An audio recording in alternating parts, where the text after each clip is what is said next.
چند خانه نوشیده بودی؟ 100 گرم. چی نوشیدی 100 گرم؟ عرق نوشیدی؟ پشیمون هستی؟ یک کاری کردی تو؟ خیلی چی میگم دیگه. اولادو؟ صاحبی چند فرزند؟ 2 فرزند. 2 فرزند؟ و دیگرو چی گفتنی هستی؟ دیگرو ننوشیدم. پشیمون هستی ها کاری کردی تو؟ با دیگر رانندگان و با دیگر اشتراکچیان حرکت در راه چی پیشنهاد دارید؟ مسئله میتونیم که دیگر راننده دیگر عرق پیا خورده در چنبرک رول نشیند، عاقبتش حادثه‌های بیخوش و آورده میرساند.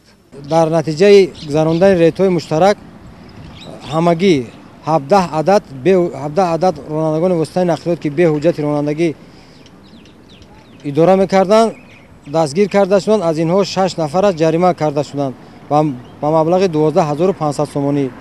اینچنین رانندگانی که در حالت سرخوشی قرار داشتند 24 عدد راننده دستگیر کرده شد که از اینها 2 نفر از با مبلغ 15000 تومان جریمه کرده شدند و 8 عدد آنها در حبس مأموری قرار دارند.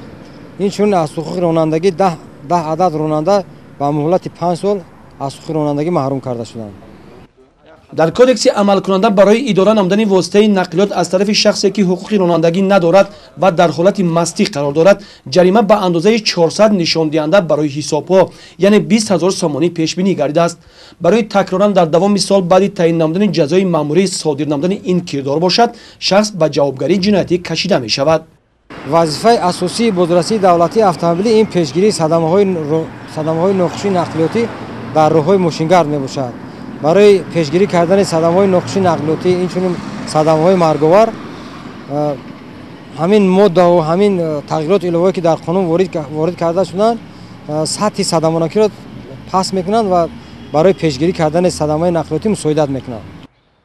در مجموع همه آن حالت‌های حقوق ویرانکنی که در کدکس حقوق ویرانکنی مأموری جمهوری تاجیکستان و کدکس جنایتی جمهوری تاجیکستان با تغییر الهه‌ها پیش بینی شده است برای حفظ ترتیبات جمعیتی، بی‌خطری اهالی و تامین امنیت کشور مقرر گردیده است. کارمندان شعبه بازرسی دولتی اتومبیلی شهر ترسونزاده نیاداران طبق نقشه کاری خود چنین ریت‌های مشترک را به طور دائمی در منطقه ادامه دهند.